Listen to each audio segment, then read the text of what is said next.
Isaiah 66:12-13. Read from ESV. For thus says the Lord, behold, I will extend peace to her like a river, and the glory of the nations like an overflowing stream. And you shall nurse, you shall be carried upon her hip, and bounced upon her knees, as one whom his mother comforts. So I will comfort you, you shall be comforted in Jerusalem. That was Isaiah 66:12-13. Thank you. Be seated, please.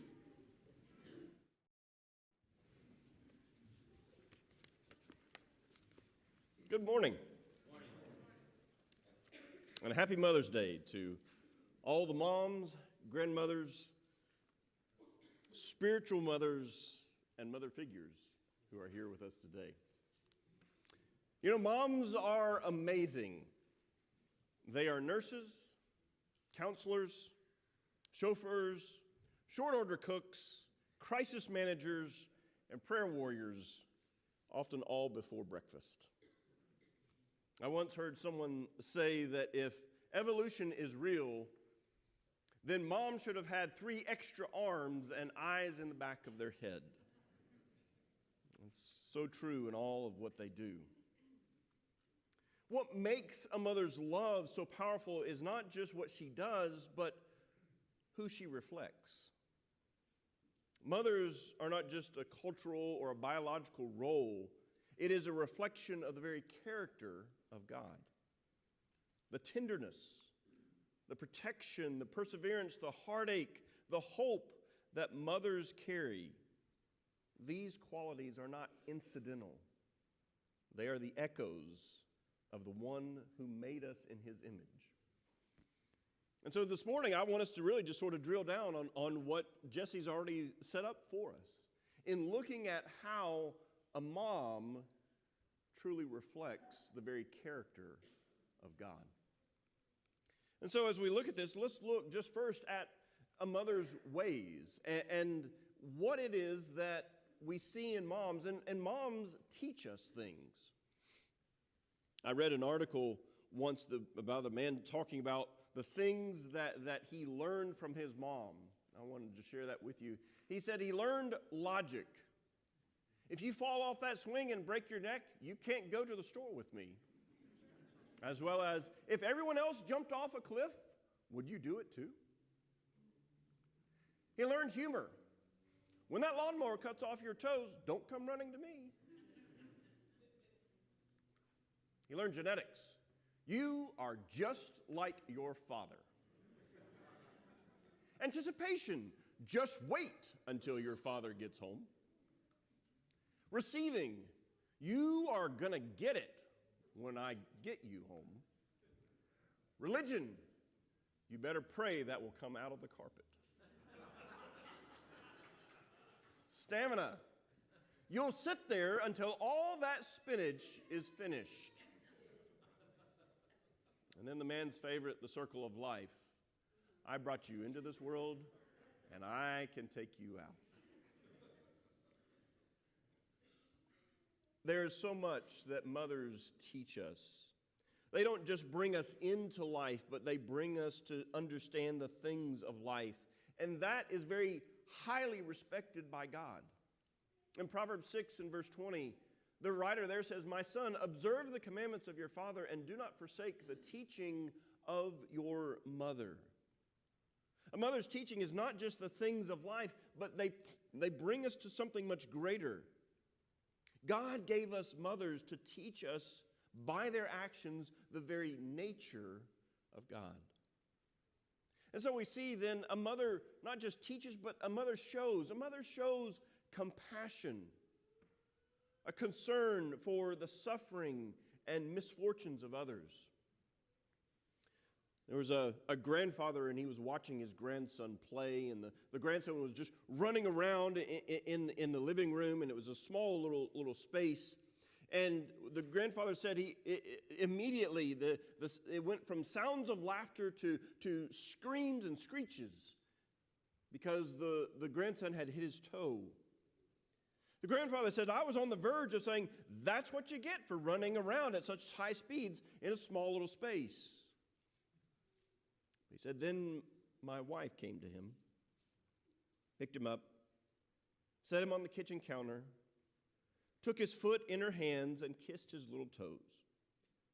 I know it hurts, and it hurts really badly, because these toes are so small. But very soon, the pain will go away, and you can run again." The grandfather said it's proof of what a mother's heart does instinctively. And I think that's very true. There's a sense of which men are just, we look at the logic. You shouldn't have done that. But moms come in and they just instinctively know what to say to make things better. There is a calming spirit that we see in moms. When our emotional worlds are crashing down, we reach out for our moms. A child wakes in the middle of the night because of a bad dream, and the cry out in the darkness, it doesn't bring a bodyguard, it doesn't bring a superhero, it brings mom. And she doesn't banish the fear with a sword, but a sheltering arm, a whisper in the ear, and a steady presence by the bed. As one person said, in a moment like that, we learn the gentlest presence is the strongest kind of protection. And we see that moms have agape love for their children. That bond of love between a mom and their child is unlike anything else in this earth. There was a study that was done where they asked different people to try to think of themselves in a distressing situation. And then they asked them to think of their family members in a distressing situation. And what the study showed was that mothers experienced a high self-overlap, meaning that when they pictured their children in distressing situations, their brains showed the same reaction or nearly identical to the reaction they had themselves when they were in a distressing situation. That's just innate in moms. And what I find interesting is in Titus chapter 2 and verse 4, there it's talking about the older women are to teach the younger women. And it says, "And so train the young women to love their husbands and children." What's interesting to me here is that this word is not agape love. It's actually the word phileo love, which means a fond connection or affection for. What that is saying there is moms don't need to be taught agape love for their children. They do that instinctively. They sacrifice for their children so that their needs are met. They just do that. And what we see is that is how God comforts us. As Jesse was saying, that so much of the time we see the patriarchal perspective throughout the Bible, but where does all of what we've been talking about come from? It comes from God. In Isaiah 66, there in verse 12, it says, "For thus says Yahweh, behold, I will extend peace to her like a river, and the glory of the nations like an overflowing stream. And you shall nurse, and you shall be carried upon her hip, and bounced upon her knees." Get that mental picture in your mind. Do you see that little child being bounced upon the knee? And God is saying, as one whom his mother comforts, so I will comfort you. You shall be comforted in Jerusalem. The context of Isaiah 66 is sort of wrapping up the vision of Isaiah. It's one of judgment, and yet it ends with hope and renewal. Israel has suffered loss and exile and deep national grief. But God is promising to bring them back, not just to restore the land, but to restore their hearts. And to describe this restoration, God doesn't use a king figure or a warrior, he uses the picture of a mother. He chose a maternal image to convey his deepest tenderness and care. And that's what we see. That's how God comforts. Think about just the physical presence of a mom. She picks up the child and rocks them, holds them close. Her arms speak safety. Or think about the emotional assurance that a mom says it's going to be okay before anything has ever really changed yet. Or the relational intimacy. A mother knows what her child needs before they even say it. This isn't just shallow consolation, but it is deep, stabilizing, whole person comfort. And I don't care how old you are or how hardened of a person you might be, deep down, all of us want that kind of comfort. And that's what God is saying. He says, that is how I will comfort you. Because where did moms learn all of that? It came from the Creator. That's who He is. And so, moms, your comfort matters. Your words, your hugs and patience reflect God's nature.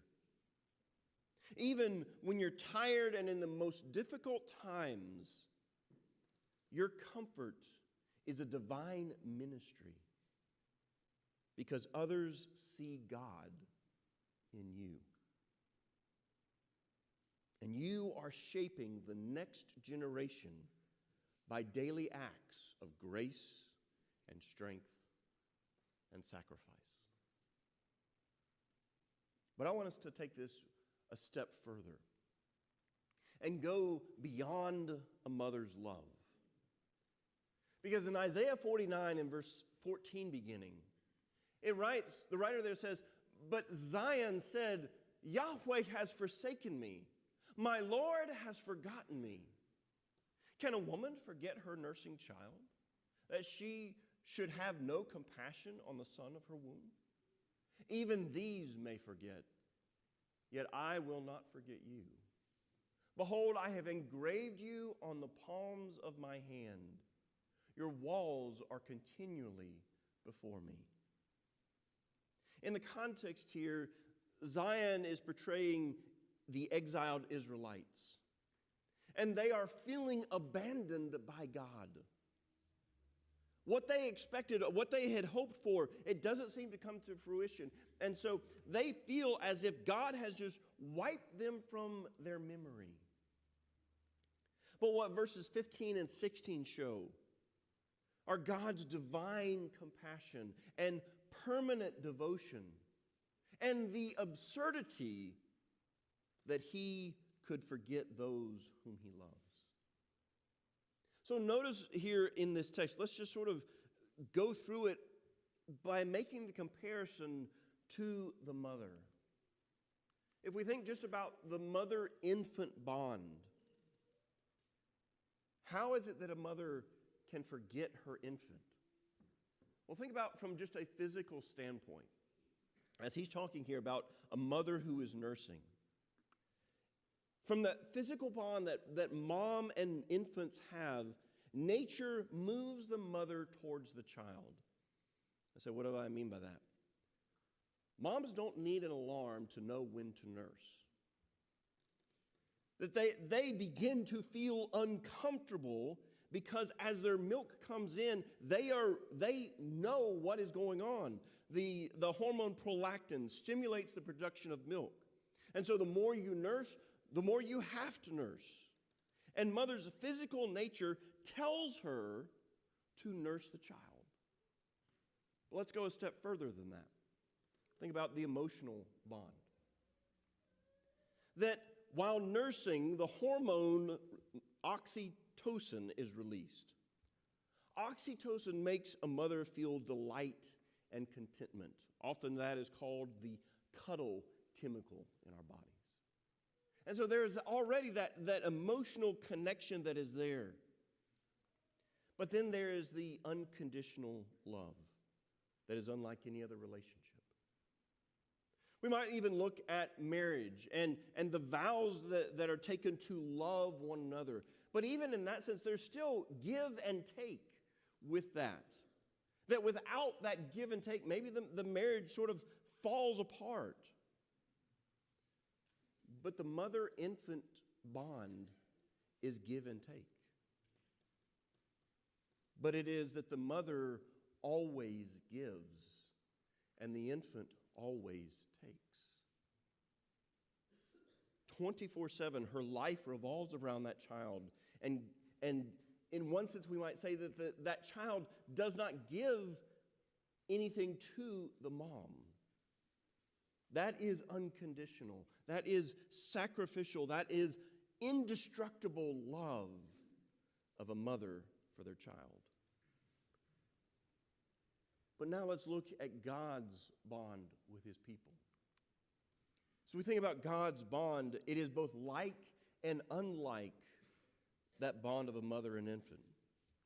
Because in verse 15, the question is asked, or actually in Hebrew, it is stated that she will forget. And we ask that question, wait a minute, how is it possible that a mom could forget their child?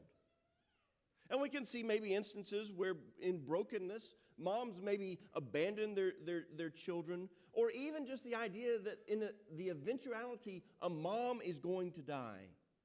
That what seems indestructible is destroyed by time. But God says, I will never forget. His love is unconditional and indestructible. It goes beyond the mother's love. Her physical love and being moves her towards the child. Everything about God's glory, his faithfulness, his very nature moves him toward you. That he is the God of love. He is the God of faithfulness. He is the one who loves you because he created you. Emotionally, we see the mother delighting in her child. Her face radiates, but God says in an infinitely greater way that this is just a hint of his delight in you. In verse 16, it says that he actually says, your walls are before me. That when you think God is not paying attention, he is more attentive than a mother watching a sleeping baby. There's something about a mom just watching their child sleep. But God says, I'm paying even more attention to you. That he never takes his eyes off of you. Because you are the jewel of his eye. And think about that unconditional aspect of the love. As staggering as a mother's love is, tireless, self-giving, instinctive, even that is only a reflection. It is a whisper of God's unwavering devotion to his people. And in our relationship with God, if you think about it, it is give and take. He gives and we take. In many ways, there is nothing that we can contribute to him. But he gives us everything. But in this passage, God just doesn't speak words, but he also shows us his love in action. You see, sometimes the true meaning of love is not seen. You think about moms and how they orient themselves around the life of their children. How everything is done to provide for them. And it can be draining. And even, I would say maybe some of the frustration comes when the child can talk. Because the child thinks mom is there to give me what I need. And what happens then is when moms or parents cross the will of the child, they don't give them what they want. They say, don't do that, or don't go there. And the response of the child is, well, you don't love me.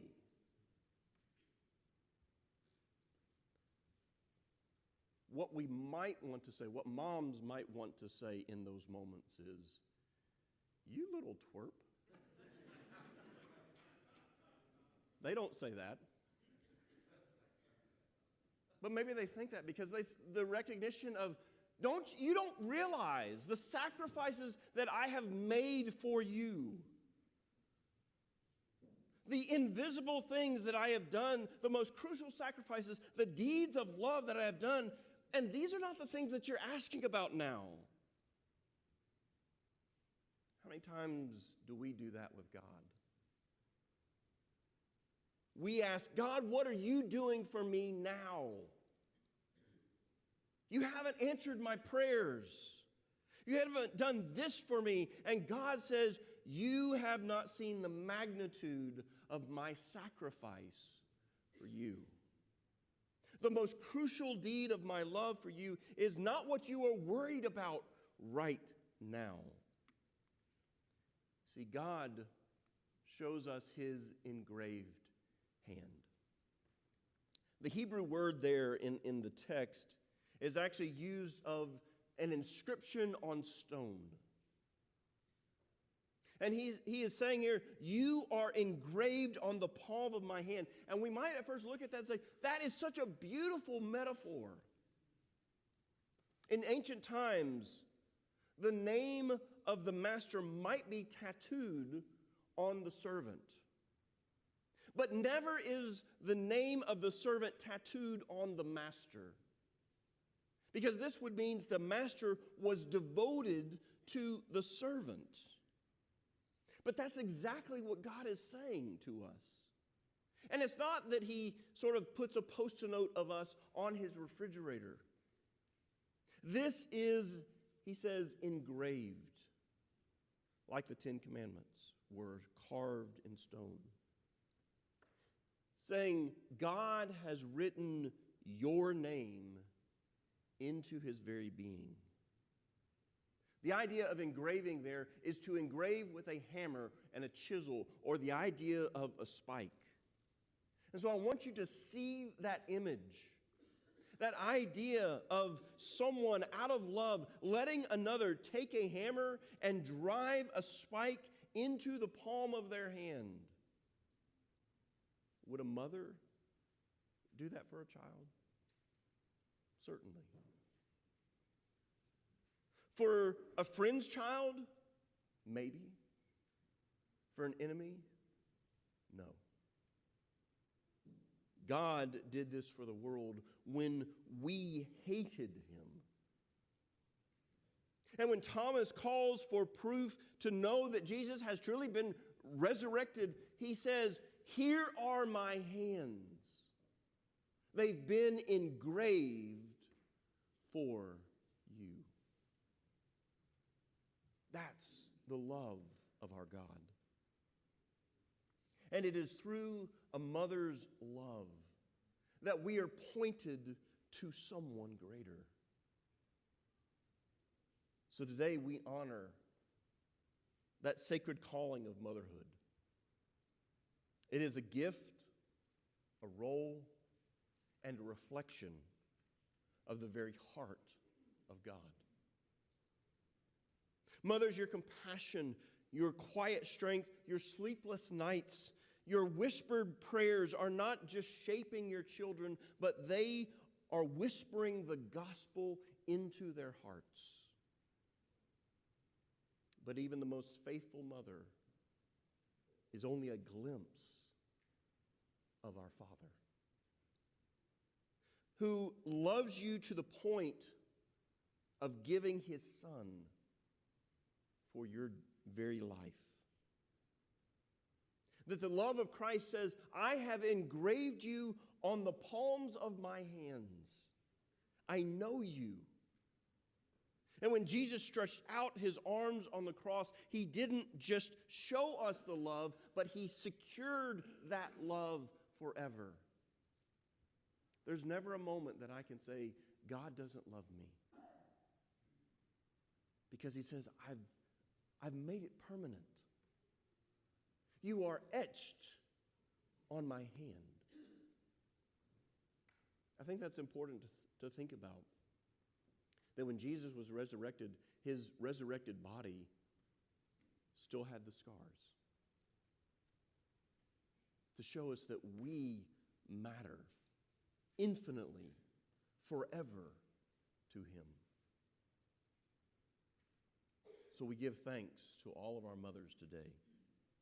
Biological, adoptive, spiritual mothers who reflect God's care.